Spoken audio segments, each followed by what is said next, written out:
Pourquoi la femme? Parce que la femme, elle a toujours été en marge.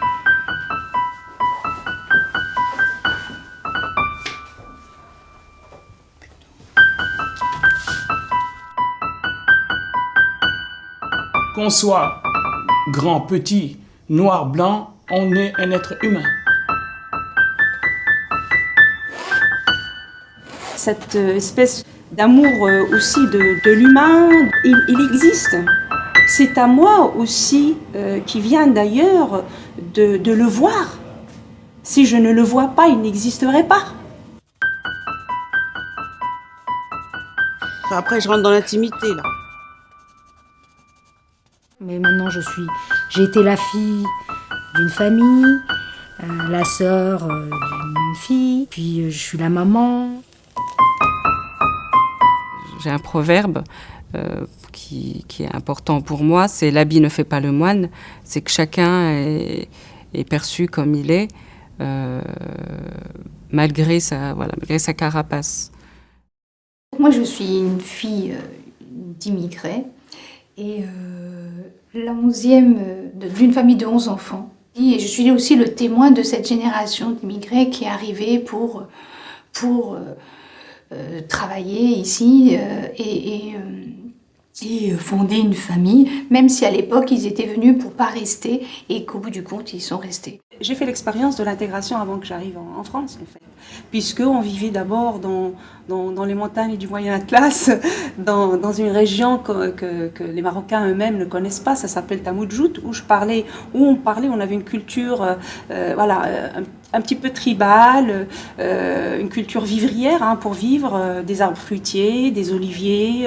On était un petit peu coupés du monde et on avait des valeurs un peu qu'on pouvait préserver, on va dire, et qui nous préservent aussi. Donc, j'ai vécu dans ce milieu-là jusqu'à l'âge de l'école. Et donc, c'est à cet âge-là qu'on est descendu à la plaine pour s'intégrer. Voilà ce que je peux dire de mon enfance. Dans une famille nombreuse, heureuse.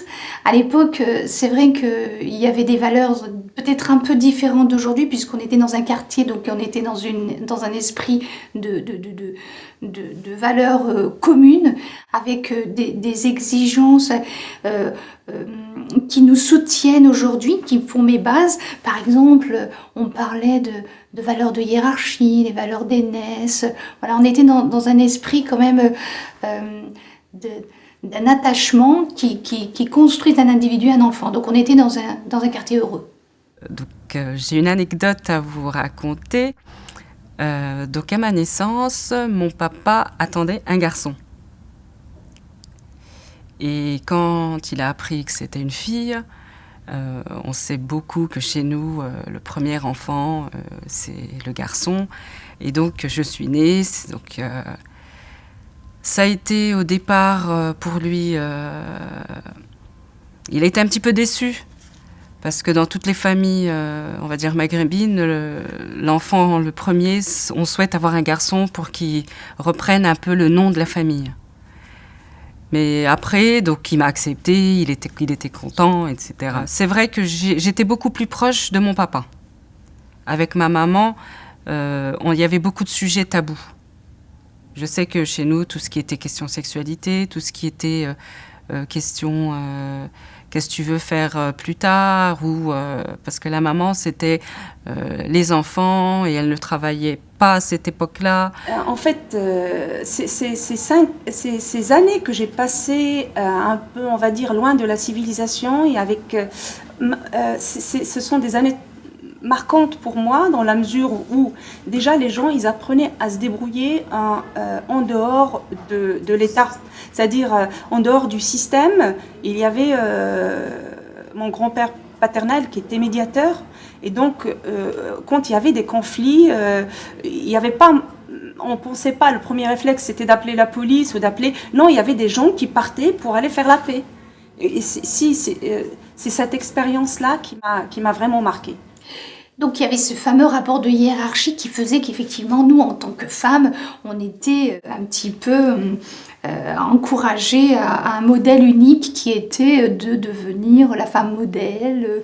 Donc on axait l'éducation des enfants femmes, filles, jeunes filles à l'époque, dans le ménage, voilà. Donc on n'avait pas vraiment d'ouverture sur la culture. C'est pour ça qu'aujourd'hui, dans mon quotidien, je me nourris de tout ça, parce que j'ai soif de vouloir rattraper ce temps qui est un peu perdu pour moi.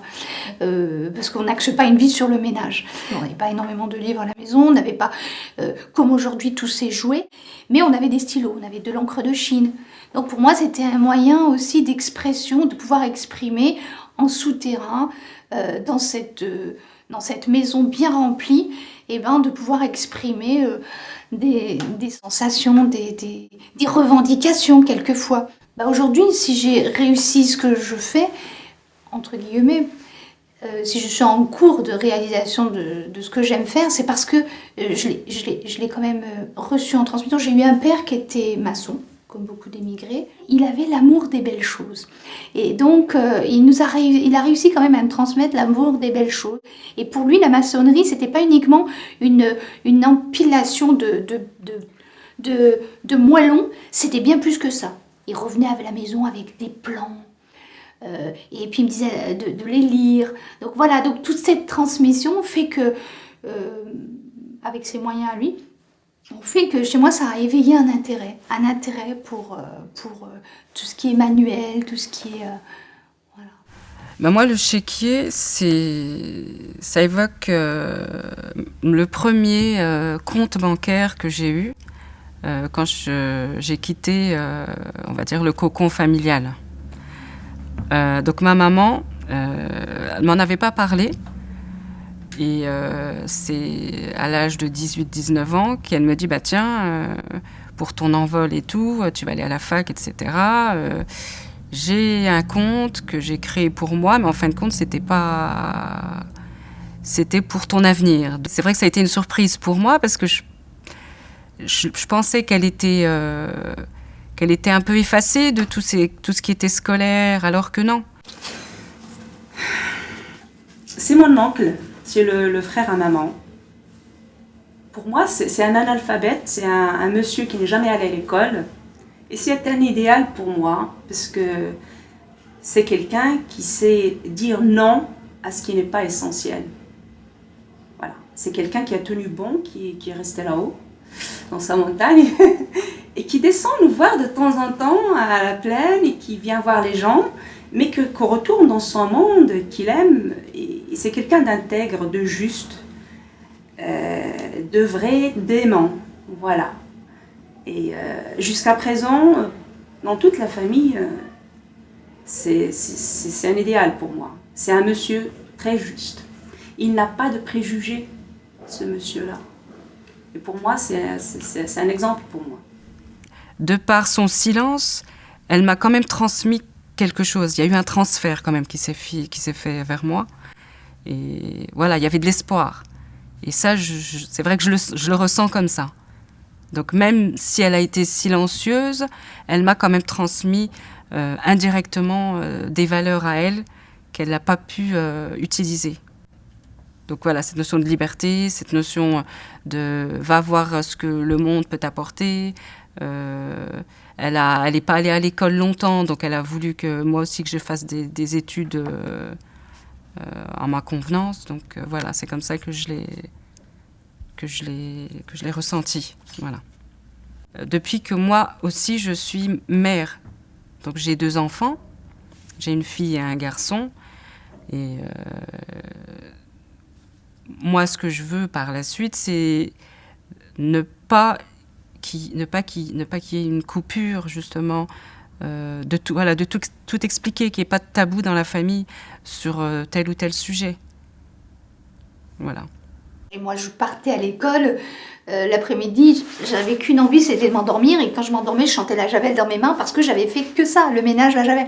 Donc c'est vrai qu'à mes filles, j'ai pas tendance à être un peu laxiste dans ce domaine, mais dans le domaine de cet asservissement au ménage qui est dédié à la femme. Et donc, non, j'agis vraiment différemment. La religion, pareillement, j'essaye que ce soit une approche plus spirituelle, qu'elle se retrouve dans certaines valeurs. Mais je me suis aperçue, en élevant, que les enfants réclament des bases. Alors, elles ont besoin de spiritualité, elles ont besoin d'exigences de ma part, que j'ai du mal quelquefois à leur donner, parce qu'on a tellement été exigeants avec moi, qu'aujourd'hui j'ai envie de leur laisser du mou. Et ça, c'est difficile.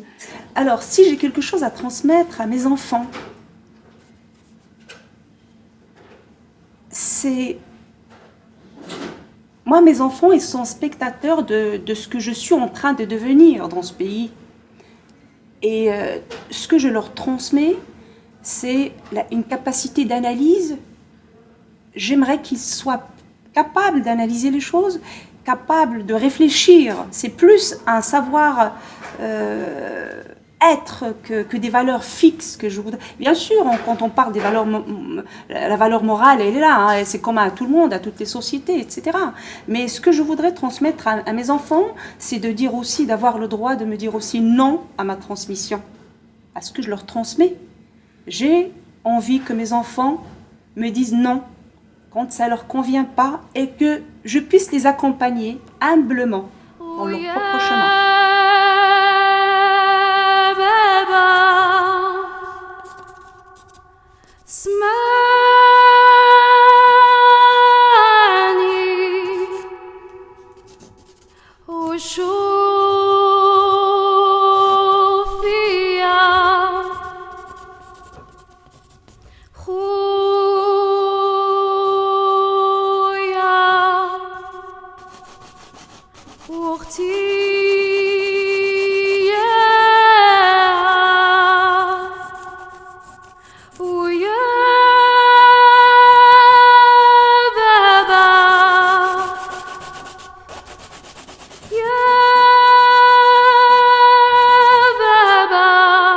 J'ai grandi ici, j'ai grandi à Chenauve, un quartier qui m'est cher. Voilà, on parle de racines, on a des racines ici. Souvent les gens associent les racines à quelque chose de lointain.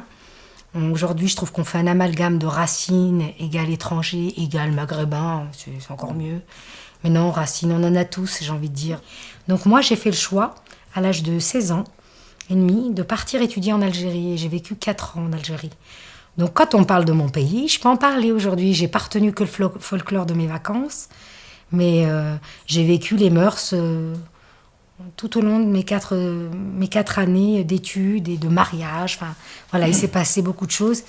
L'Algérie, c'est la moitié de ma vie aussi, c'est la moitié de moi-même. Moi, mon premier souvenir, c'est je voyais que des sapins partout. Alors qu'au Maroc, on ne voit pas, il n'y a pas de sapin. C'est vraiment, on se sent vraiment enfermé. Donc oui, on n'était pas se refaire des nouveaux copains, des nouveaux amis, apprendre la langue aussi. Donc c'était assez dur. Le rapport avec le papa, c'était un rapport quand même, c'est le patriarche, c'est le père, c'est quand même l'autorité. Et avec la maman, c'est plus la mère qui aime ses enfants, Non, ça s'est fait progressivement et naturellement. J'ai été élevée dans la tradition entre guillemets, dans une famille catholique. J'ai été en école privée jusqu'au CM2. Voilà, j'ai été élevée dans une famille sans histoire, aimante, sans souci. En grandissant, on se pose beaucoup de questions sur la religion. Je pense que c'est tout le monde, n'importe quelle religion. Et puis, moi, je pense que je suis comme beaucoup de gens actuellement. Ce qu'on a appris dans l'enfance, ça reste. C'est culturel quand même. Quand on a été élevé dans la religion catholique, on a cette culture. Après, voilà, on ne sait plus trop. Je pense que c'est l'évolution un petit peu actuelle quand même de la vie moderne. Je pense que les valeurs, c'est pas forcément, nous, c'est pas forcément des choses dont on parlait, mais c'est plus dans les actions, dans la façon de faire les choses, ce qu'on entend ou ce qu'on n'entend pas à la maison, qui fait que ça nous donne des valeurs, mais c'est plus implicite qu'explicite. Moi, je trouve que c'est plus dans les actes de la vie quotidienne qu'on montre, que moi, on m'a montré les valeurs, voilà. On est une région de Fès, au Maroc. Et cette région, en fait, on n'a pas de tabou. Il y a quelque chose, on le dit. Il ne faut pas garder ça en soi. Sinon, on ne se construit pas. En fait, il y a une sorte de... Il faut qu'on soit épanoui. Moi, c'est un souvenir qui m'a marqué de mon enfance. Quand on était petit, on jouait, on n'avait pas, comme aujourd'hui, les DS, on avait des jeux. C'était un jeu, on appelle ça le jeu des osselets. C'est des pierres, 5 petites pierres. Et on se mettait en rond, on faisait une ronde avec plusieurs personnes. Moi, je me souviens quand on jouait à ce jeu-là, on avait 3 ans, 4 ans, 20 ans, 50 ans, 70 ans. Il n'y avait pas de limite d'âge. C'est vrai que c'est un regret par rapport à ça, parce qu'aujourd'hui, on voit que la nouvelle génération, ils sont assez fermés sur eux-mêmes. Ça permettait de s'ouvrir, de discuter, en fait. C'est ça que je regrette, oui. Mais ce ici et là-bas a été plutôt difficile à un moment donné. Bah oui, dans la période, vous pouvez imaginer, d'adolescence, moments de fête comme le mariage, ces traditions autour de la virginité qui choquaient une femme à l'époque comme moi, une jeune fille adolescente, où on avait l'impression que c'était quelque chose oui, traditionnel, mais de sévère à la fois. Quelle valeur je mettais autour de la femme et la place que j'avais dans la société dans laquelle je vivais, quelle place on m'y a donné, toutes les libertés, et grâce aux lectures, grâce aux rencontres. Et finalement, je me suis dit, les leurs, ils sont pas fixés là-dessus. Est-ce que on doit absolument se trimballer cette tradition qui est justement pas toujours très bonne à entendre et puis qui est à débattre pour certains.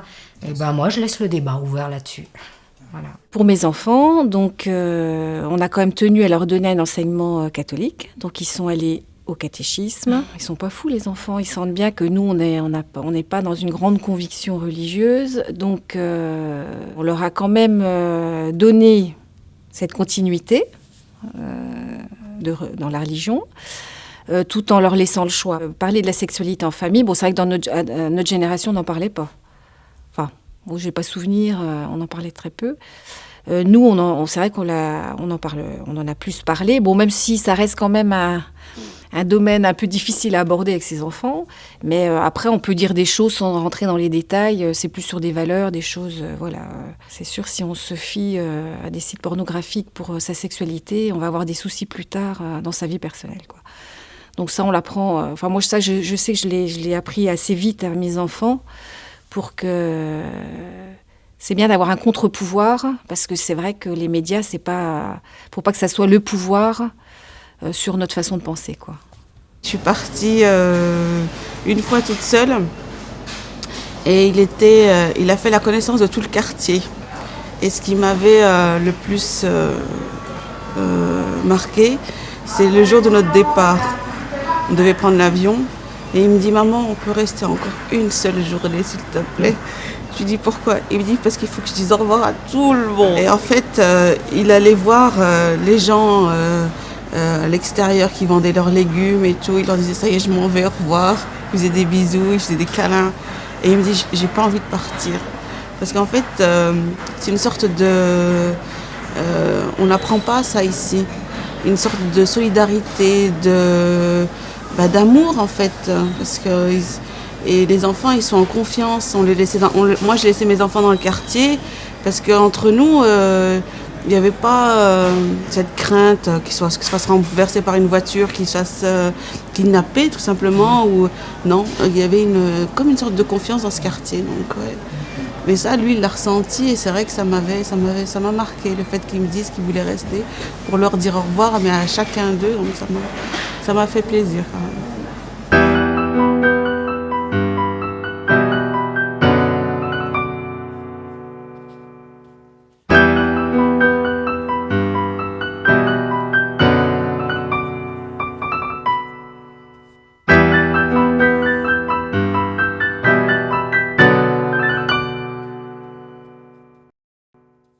Surtout, ce qu'on a vécu, moi, dans mon pays, c'est des choses que j'aimerais vraiment oublier.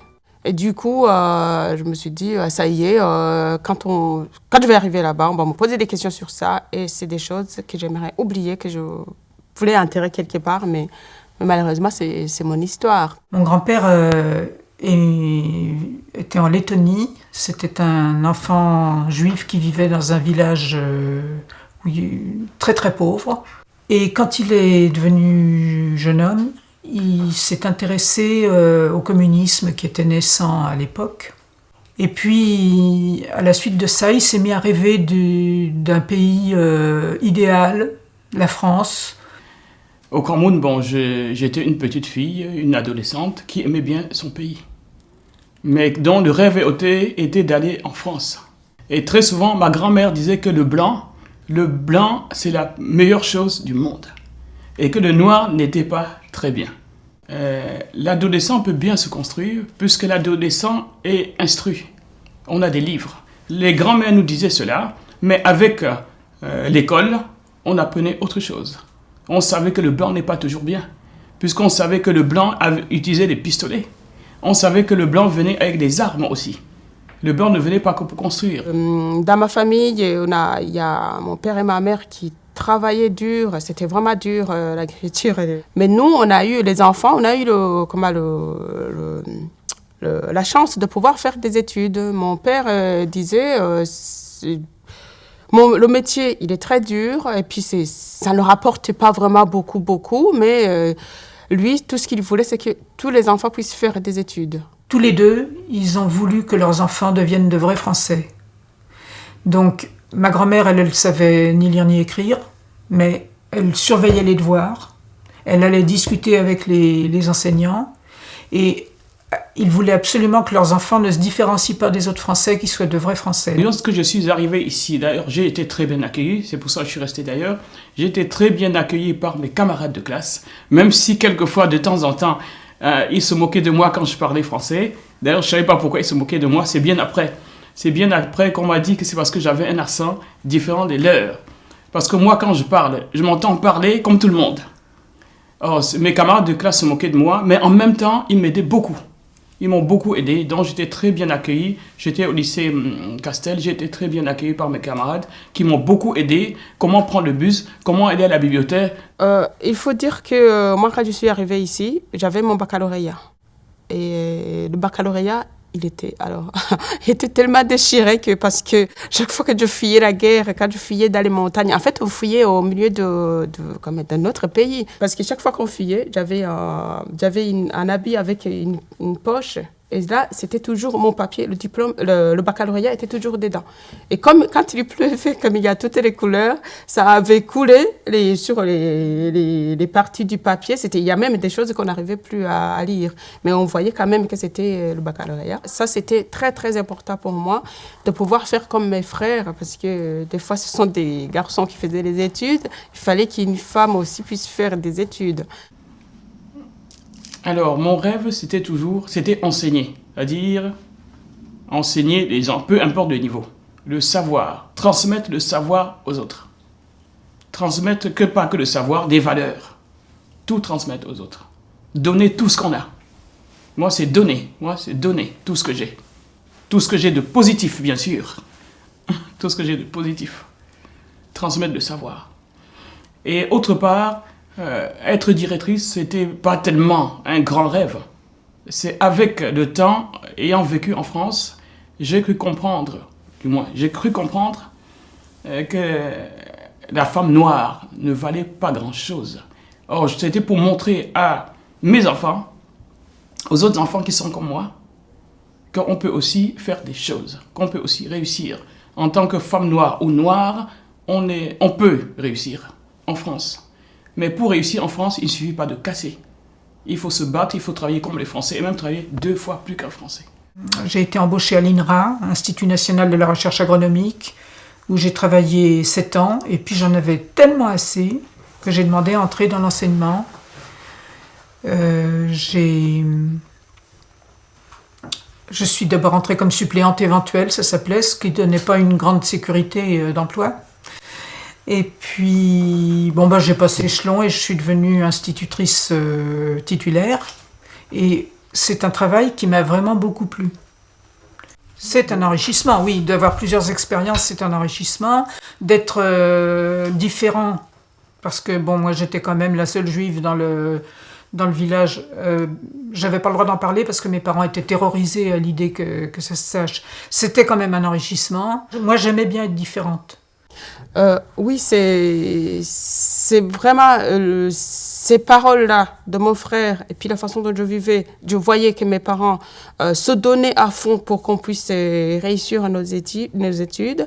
Ça a été un but de pouvoir réussir ma vie aujourd'hui. Vraiment, je ne me plains pas. Je ne me plains pas parce qu'il y a beaucoup de gens qui sont vraiment dans la galère.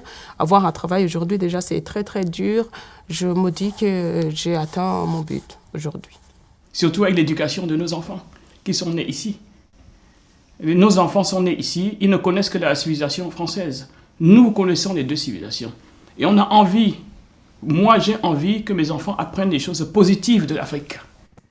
Et les choses positives de la France. Pendant toute leur vie, pendant toute l'enfance de ma mère a appris toutes ces valeurs qu'elle m'a transmises et que moi j'ai ensuite transmis, que j'ai adopté. La tolérance, mon père m'en a beaucoup parlé, il ne l'a pas toujours pratiquée, mais moi ça m'a... Alors là, les paroles de mon père sur la tolérance m'ont imprégné et j'étais totalement contre le racisme, contre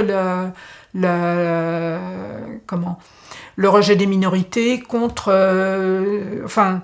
l'intolérance en général, contre l'intolérance religieuse, culturelle, et je le suis toujours, et ça c'est quelque chose de très fort pour moi. Mon petit-fils, c'est l'amour de la France, et bon, c'est la suite de la vie, quoi.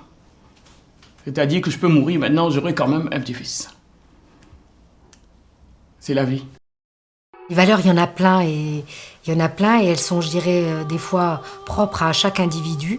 Justement, c'est bien de rappeler aux gens, c'est lesquelles, les vôtres?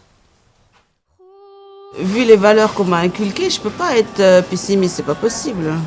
C'est pas possible d'être pessimiste parce que quand on sait d'où on vient et on sait où on va, ce qu'on a construit, où on est arrivé, on peut pas être pessimiste parce qu'on a tout, on est des privilégiés.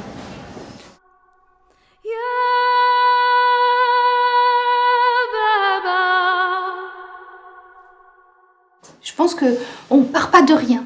On ne part jamais de rien. Idiot ou fou celui qui pense qu'on crée comme ça en partant de rien. Je suis née aujourd'hui, je peins. Je suis née aujourd'hui, je suis architecte. Je suis née aujourd'hui, je suis médecin. Mais je pars de rien. Non, on part aussi de cette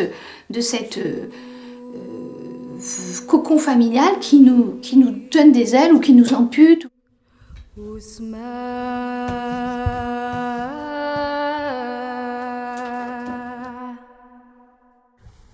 Alors, mes parents, d'ailleurs, franchement, j'aimerais leur rendre hommage parce que je crois que c'est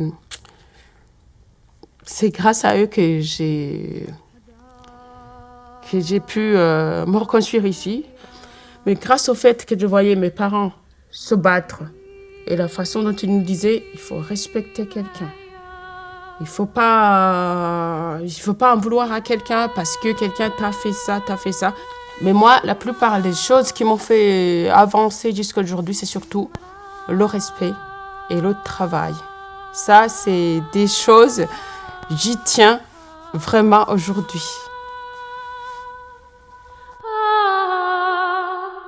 Cette toile, je veux l'appeler Home Sweet.